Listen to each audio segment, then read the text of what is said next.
2-4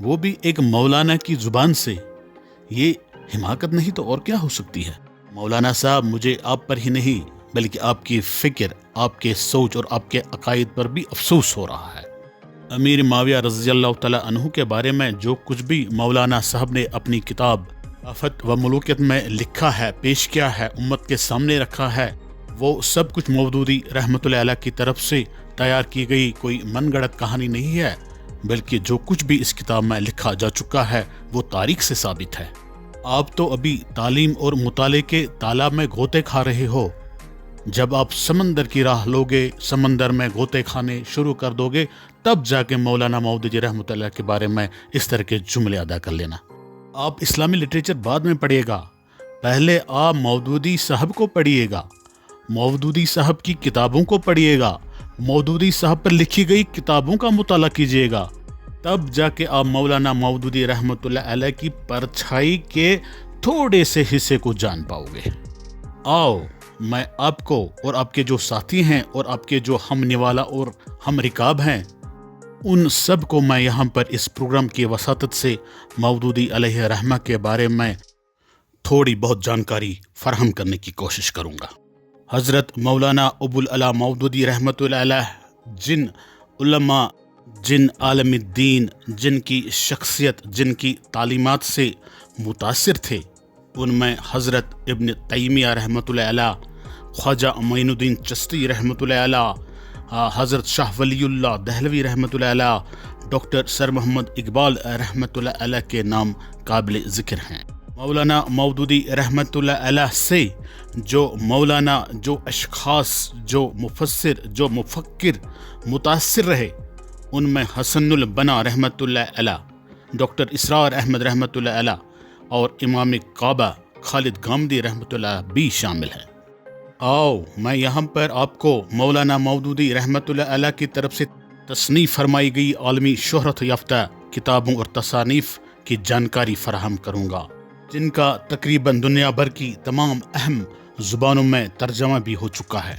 اسلامی ریاست، زمانہ جاہلیت، اسلامی معاشرت، اسلامی جمہوریہ، مسلم قومیت، مسلمان اور موجودہ سیاسی کشمکش، مسئلہ ملکیت زمین، سود، اسلام اور جدید معاشی نظریات، پردہ، خطبات، خلافت و ملوکیت، اسلامی طرز زندگی، دینیات، اسلام کی 4 بنیادی اصطلاحیں، سیرت سرور عالم صلی اللہ علیہ وآلہ وسلم، تحریک اسلامی کی اخلاقی بنیادیں، اسلامی تہذیب، سیرت کا پیغام، زندگی بعد موت، پاکستان امتحانی دور میں، اور روداد جماعت اسلامی وغیرہ وغیرہ۔ ان کے علاوہ بھی بہت ساری کتابیں ہیں جو مودودی صاحب کی تصانیف میں شامل ہیں۔ مودودی علیہ رحمہ کی تصانیف میں جن کتابوں کو اعلیٰ درجہ حاصل ہے، جو شاہکار مانی جاتی ہیں، ان میں تفہیم القرآن، قانون اور آئین، قادیانی مذہب کے سوالات اور جوابات، ختم نبوت کا بیان قابل ذکر ہے۔ مولانا صاحب مودودی علیہ رحمہ صرف ایک مفکر، مفسر، مدرس اور مصنف ہی نہیں تھے، بلکہ وہ ایک اعلیٰ پایہ کے مدیر اور صحافی بھی تھے۔ 1932 عیسوی میں انہوں نے اپنا رسالہ ترجمان القرآن کی اشاعت شروع کی، اور اس رسالے نے برصغیر کے ساتھ ساتھ تمام عالم اسلام میں ایک انقلاب برپا کر دیا تھا۔ اپنا رسالہ ترجمان القرآن کی اشاعت شروع کرنے سے قبل مودودی علیہ رحمہ کئی اہم قومی اخبارات اور رسالہ جات کا مدیر اعلیٰ بھی رہ چکے تھے۔ مولانا مودودی صاحب کی زندگی سے ایک خاص تاریخی واقعہ جڑا ہے جو ان کی ذہانت اور قابلیت کو درشاتا ہے۔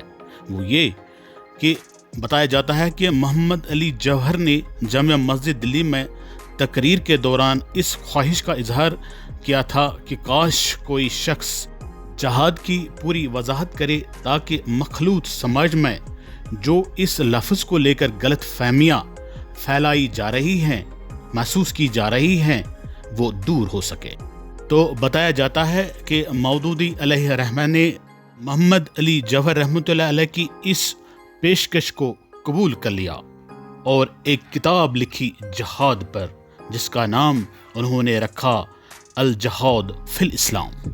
بتایا جاتا ہے کہ جب یہ کتاب منظر عام پر آ گئی تو مخلوط سماج میں غیر مسلموں میں جو خدشات اور غلط فہمیاں اس لفظ کو لے کر پائی جا رہی تھیں، اس معاملے کو لے کر پائی جا رہی تھیں، وہ ایک دم ختم ہو گئی۔ بتایا جاتا ہے کہ ڈاکٹر سر محمد اقبال، جن کے فلسفے، جن کے شعر و ادب، جن کے فہم و فراست سے مودودی علیہ رحمہ بہت متاثر تھے، جب یہ کتاب الجہاد فی الاسلام منظر عام پر آئی، جب ڈاکٹر اقبال نے اس کا مطالعہ کیا تو وہ الٹا مودودی صاحب کے فین بن گئے۔ مولانا صاحب، میں آپ کو یہاں پہ واضح کر دینا چاہتا ہوں کہ جماعت اسلامی جو کسی مسلک کا نام نہیں ہے بلکہ ایک انقلاب کا نام ہے، اس انقلابی تحریک اسلام کی بنیاد مودودی علیہ رحمہ نے 1941 میں ڈالی تھی۔ 75 بڑے بڑے اسلامی مفکروں، اسلامی سکالروں نے اس جماعت کی بنیاد ڈالنے میں مودودی صاحب کی مدد کی، اور ان 75 مودودی صاحب کے ساتھیوں نے مودودی صاحب کو اس قابل سمجھا کہ وہ جماعت اسلامی کی قیادت سنبھالے۔ اس طرح سے مودودی صاحب جماعت اسلامی کے بانی صدر منتخب ہوئے 1941 میں، اور آج کی ڈیٹ میں جماعت اسلامی دنیا بھر کے تمام ممالک میں موجود ہے۔ جیسا کہ میں پہلے بھی عرض کر چکا ہوں کہ مودودی صاحب علیہ رحمہ صرف ایک دینی عالم، مذہبی سکالر اور اسلامی مفکر نہیں تھے، بلکہ آپ ایک صحافی تھے، آپ ایک سیاسی فلسفی تھے، آپ ایک اقتصادی ماہر بھی تھے۔ مولانا صاحب اگر مودودی علیہ رحمہ کے بارے میں بات کرتے رہیں دن رات تو مہینوں گزر جائیں گے ان کے تعریف کرتے ہوئے۔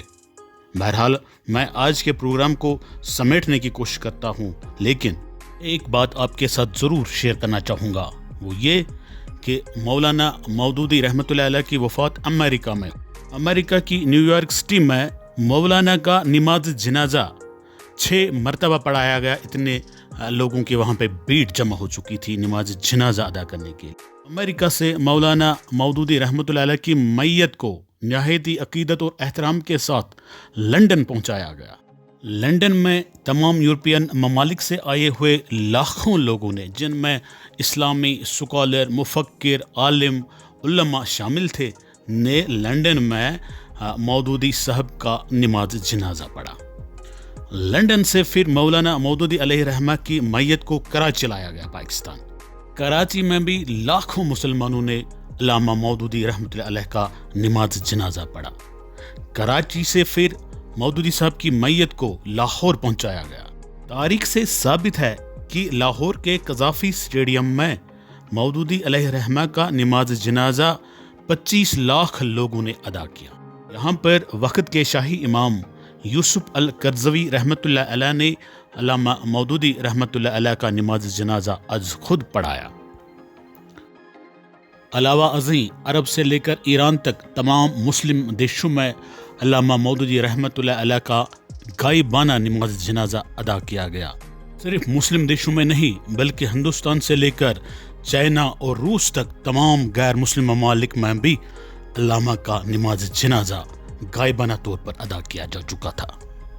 مولوی صاحب، آج تک دنیا بھر میں کسی عالم دین نے، کسی فلسفی نے، کسی مفسر نے، کسی مفکر نے، کسی دانشور نے، کسی مکتبہ فکر نے، کسی خاص عقیدے کے ماننے والے نے علامہ مودودی رحمۃ اللہ علیہ کی نگارشات پر انگلی اٹھانے کی جرت کی، تو آپ نے یہ جرت کہاں سے لائی؟